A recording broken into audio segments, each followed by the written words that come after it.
제가 아까 공직자 이해 충돌 방지법 2조 6호를 읽어드렸거든요. 공직자로 채용 임용되기 전 2년 이내에 공직자 자신이 대리하거나 고문, 자문 등을 제공하였던 개인의 경우에 사적 이해관계자에 해당이 되고, 이 경우에 회피 신고를 하고 신고를 해야 된다고 저는 이렇게 법령상에 돼 있는데요. 그 부위원장님 윤석열 대선 캠프에서 자문 활동 하셨죠? 정책본부에 있었습니다. 예, 그러면 부위원장님은 지금 제가 말씀드린 사적 이해관계자에 해당됩니까? 안 됩니까? 예, 사적 이해관계자에 해당되지 않습니다. 왜 그러냐면은 인수위도 마찬가지입니다. 인수위나 정책본부나 선거와 관련된 법령에 의해서 가입된 그 기구가 사적 이해관계가 되기 때문에 그 안에 있는 아니, 개인하고 인수위가 아니라 대선 캠프에 계셨잖아요. 대선 캠프도 캠프에. 마찬가지입니다. 그 안에 있는 단체에 속하면은 그 단체와 관련돼서 사적 이해관계가 되지, 그 안에 있는 대표라든지. 아, 여기 보면 개인이라고 돼 있어요. 개인. 개인적으로 자문한 게 아닙니다. 그거는 그러면 사적 이해관계에 해당되는지 여부 감사원 또는 법제처에서 자문 받아보셨습니까? 저희가 주무기관입니다. 저희가 최종 판단합니다. 원칙적으로. 셀프 판단입니까? 셀프 판단이 아니고 저희가 충분히 검토한 그러면 내용입니다. 감사원이나 법제처에서 정식적으로 자문 이거 회신 받아볼 생각 있습니까? 저희가 최종 기관인데 뭐 감사원하고 법제처에 받아야 될 이유가 있겠습니까, 의원님? 저희가 이해충돌 방지법의 주무부처입니다. 스스로 판단합니까? 제3의 기관에서 판단해야지요. 저희가 주무부처고 저희가 최종 기본적으로 판단한 거, 이것이 잘못돼서 문제가 있으면 법원이나 검찰에서 뭐 문제 생겼을 때 하는 것이지, 저희가 청탁금지법과 이해충돌 방지법 최종 유권 해석 기관입니다. 원칙적으로.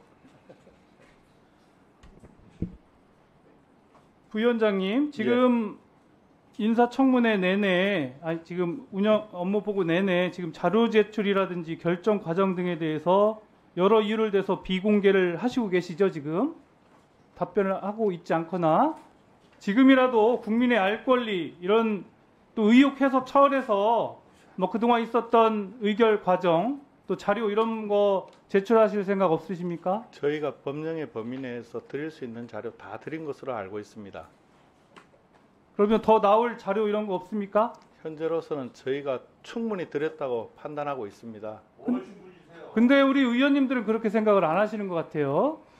충분한 자료를 지금 안 주신 것 같은데, 결국 김건희 여사 배우자에 대한 그 종결 처분을 내리게 된 것은 결국 배우자에 대한 처벌 규정이 없다, 뭐 그런 거로 결국 종결 처분을 하신 거죠? 그렇습니다. 그렇다면 결론적으로는 참으로 간단하거든요. 근데 이렇게 간단한 거를 왜 이렇게 6개월씩이나 이렇게 질질 끌면서 이렇게 결정을 했고, 또 결국 결정에 앞서서도 뭐 미리 충분하게 의원들한테 연락을 주거나 했으면 됐을 텐데, 또 공교롭게 김건희 여사의 국빈 방문 출국일에 앞서서 이런 결정이 내려진 것입니까? 그거는 정말 아무 상관이 없는 이야기입니다. 그 출국하는 줄도 몰랐고, 저희는 그것이 이미 한 달 전에 안건은 올라가 있었기 때문에 그때 그 무렵에 출국한다는 사실 전혀 몰랐습니다. 저희가. 그러면 안건이 한 달 전에 났으면 왜 그 안건에 대한 내용을 그 전에 미리 충분하게 주지, 왜 부랴부랴 그 전에 임박해서 나눠줬습니까? 우리 헬기 사건도 사실은 3일 전에 드렸습니다. 금요일 날. 자꾸 헬기 사건 끌어들이지 말고요. 제가 다시 말씀드리지만, 경향신문에 우리가 시작도 하기 전에 2시에 언론에서 이미 났습니다. 이게 안건을 당일 안건 배부하거나 직전 안건 배부하는 것은 언론에 노출될 가능성이 원체 높은 사건들은 당일이나 그 직전일 배포를 합니다. 그리고 그런 일이 과거 2020년도부터 해가지고 20몇 건에 걸쳐서 있었습니다. 이것이 이례적이고 예외적이고 특별하게 이 건만 그렇지 않다는 것을 다시 한번 말씀드리겠습니다. 예, 계속 제가 질의드리겠습니다. 윤석열 대통령에 대한 결정도 이제 종결 처분이 났죠? 그렇습니다. 그런데 제가 이제 회의록을 쭉 읽어봤습니다. 그런데 그 내용 중에 의원들께서 여러 이제 충분하게 의견을 소통을 하셨는데, 이 직무 관련성 부분에 대해서 결론을 낸 부분은 없었고요. 결국 끝 말미에 종결 처분, 이첩 처분, 송부 처분에 대한 다수결 결정만 있었는데, 직무 관련성에 대해서 어떻게 다수가 됐는지 이런 거 확인한 적 있습니까?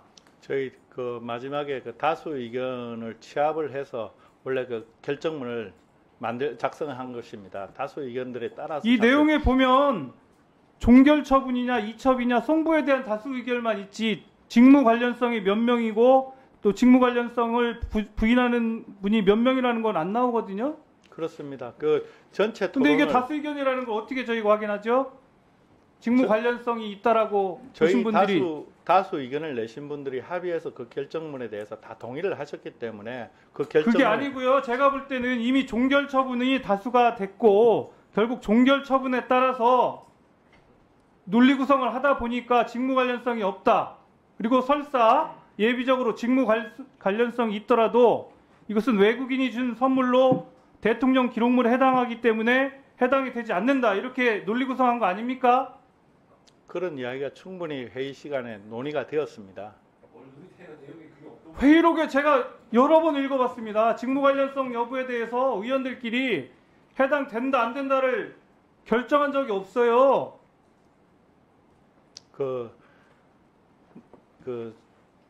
최 목사와 관련돼 가지고 직무 관련성이 요건이 되느냐 안 되느냐 하면서 그때 일부 또 논의가 되었습니다.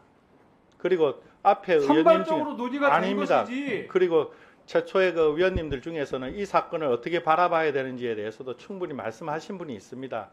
그래서 전체적으로 논의가 되었지 이 사건이 뭐 그냥 뭐 이렇게 논의 없이 그냥 된 것은 아닙니다. 각 위원님들께서 이 사건을 바라보는 시각이 있었고 이에 대해서 다수가 다 합의해서 작성된 의결서이기 때문에 저희는 충분히 그 의결서가 다수의 의견이라고 생각하고 그렇게 작성된 것입니다. 예, 그러면 마지막으로 한 가지만 이거 다시 재신고됐죠? 그렇습니다. 이거에 대해서 현재 어떻게 처리되고 있습니까? 그 신고 사건 처리 절차에 따라서 법과 원칙에 따라 처리하고 있습니다. 조만간 결정도 납니까? 그 저희 위원회에서 그 규칙 그리고 법령에 따라서 처리를 하겠습니다.